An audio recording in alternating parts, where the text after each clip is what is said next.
Chucky.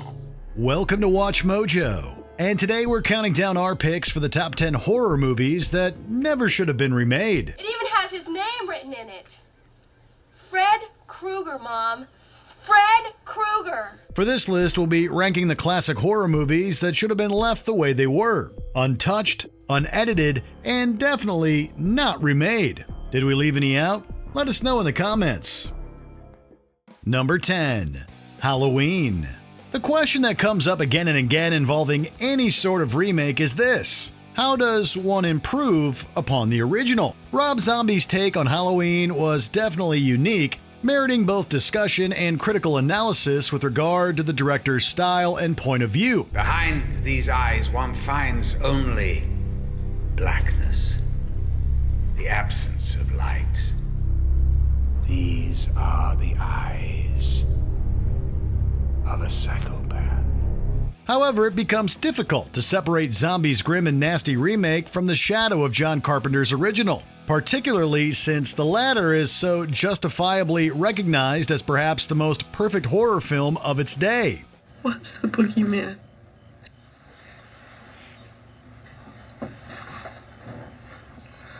As a matter of fact, it was. This feeling of suspense is largely missing from Zombie's Halloween, and it's much missed since the latter ends up feeling more like an exploitation film than a slasher. This may have been Zombie's intent, but it still perhaps should have just been given a different title. I read your book. I know exactly who you are, and frankly, I don't like you. Number 9. My Bloody Valentine. Speaking of slashers, My Bloody Valentine arrived at the apex of that genre's boom back in the early 1980s. As a result, this Canadian film felt the brunt and backlash of the ratings board when it finally came time for release at Paramount Pictures. Roses are red, violets are blue. One is dead, and so are you? My Bloody Valentine may be among the most heavily edited slashers of its day, but it was also an outlier with many of that genre's established tropes. There's a lot of character development within the story, and those characters make thoughtful decisions as the violence ramps up throughout the film. Sylvia and Dave! All right, get back in that car and get home and stay put! Compare this to 2009's My Bloody Valentine 3D remake, and you have a comparatively less suspenseful and more boneheaded film with poor CGI that just can't compete with the 80s OG. What do you think? We're being mocked. Number 8. The Stepfather.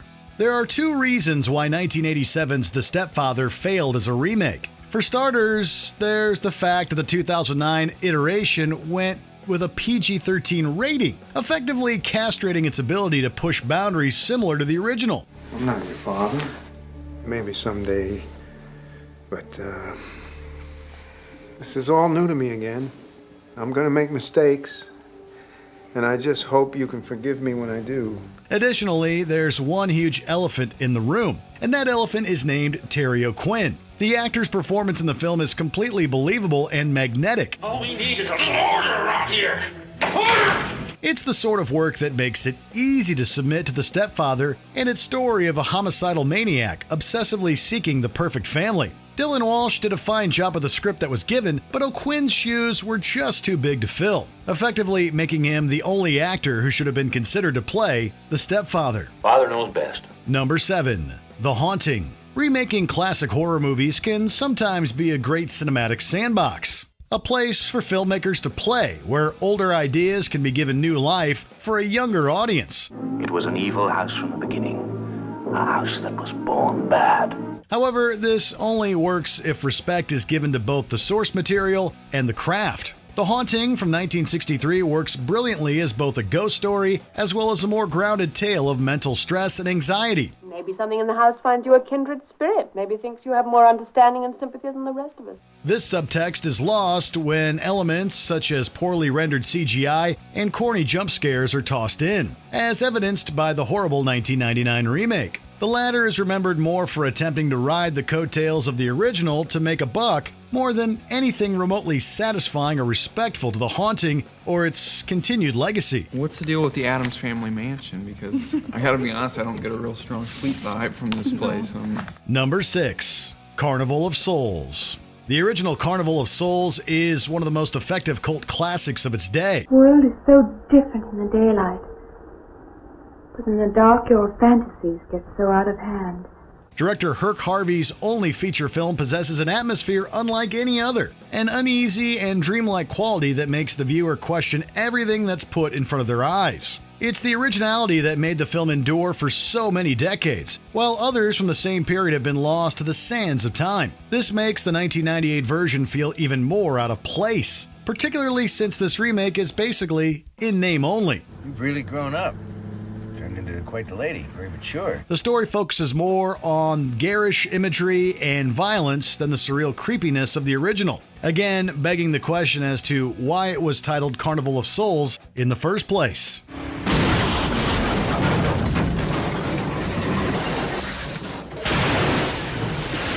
Number 5. The Fog. John Carpenter's films possess a style all their own, a calling card that's made the man one of the most respected creative voices in the horror world. It's moving down 10th Street. Get inside and lock your doors. Close your windows. There's something in the fog. As a result, any remake of the man's work is going to be dealt with a bit of scrutiny. The Fog from 1980 is perhaps one of Carpenter's less discussed hits, but that didn't stop it from being remade in 2005. Now what kind of fog moves against the wind? You got me, but my radar doesn't lie. Here, it's the strength of the original's assembled cast that assists The Fog in being so memorable. Jamie Lee Curtis, Tom Atkins, Adrienne Barbeau, Janet Leigh, and Hal Holbrook are all heavy hitters. And the 2005 iteration just didn't possess proper star power to make the cut. Somebody please beam me out of here. Number 4. Poltergeist. For many, Poltergeist is a perfect entry point for horror, a place where many kids experience their first fright. They're here.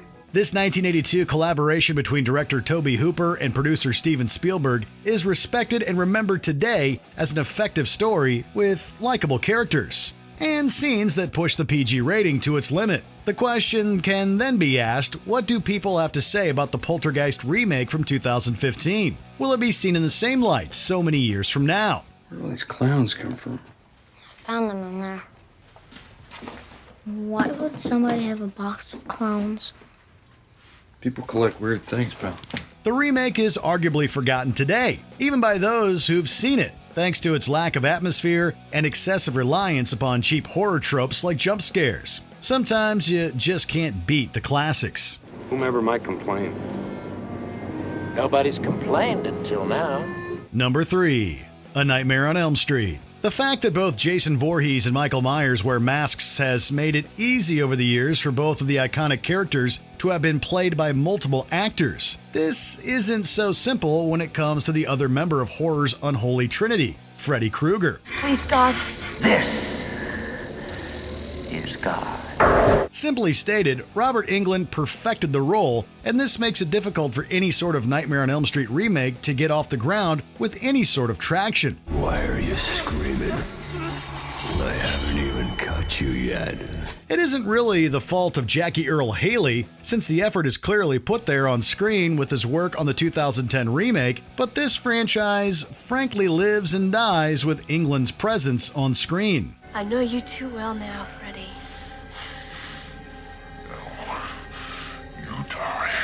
Number 2.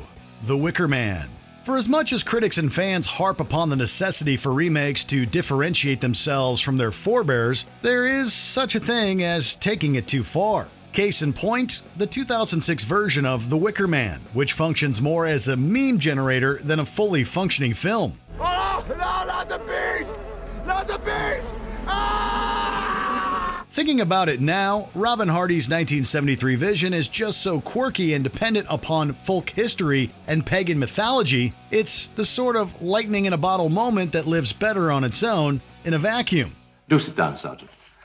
Sharks are so much better absorbed with the knees bent. Today, the term folk horror has some buzz to it, thanks to efforts like Ari Aster's Midsommar, taking what The Wicker Man did and running with it. But Hardy's film remains a cinematic triumph that never should have been remade. You simply never understand the true nature of sacrifice. Before we continue, be sure to subscribe to our channel and ring the bell to get notified about our latest videos. You have the option to be notified for occasional videos or all of them. If you're on your phone, make sure you go into your settings and switch on notifications. Number 1. Psycho. It's fitting that this list is bookended by films that are often described as perfect by both diehards and outsiders to the horror realm. Do you go out with friends? Well, a boy's best friend is his mother. Psycho is most certainly a masterpiece from director Alfred Hitchcock, and actually benefited from some strong sequels in the 1980s. These sequels did a fine job of updating the troubling and tragic Norman Bates character for a new slasher generation. And it wasn't until Psycho hit the remake train that the wheels started to fall off. This is because director Gus Van Sant did a shot-for-shot retread in 1998, this time with Vince Vaughn as Bates. Some candy? No, thanks. The latter's performance is commendable, but the Psycho remake was still extraneous to need, while the Hitchcock OG is still a textbook case of filmmaking 101. She just goes a little mad sometimes. We all go a little mad sometimes. Did you enjoy this video? Check out these other clips from WatchMojo, and be sure to subscribe and ring the bell to be notified about our latest videos.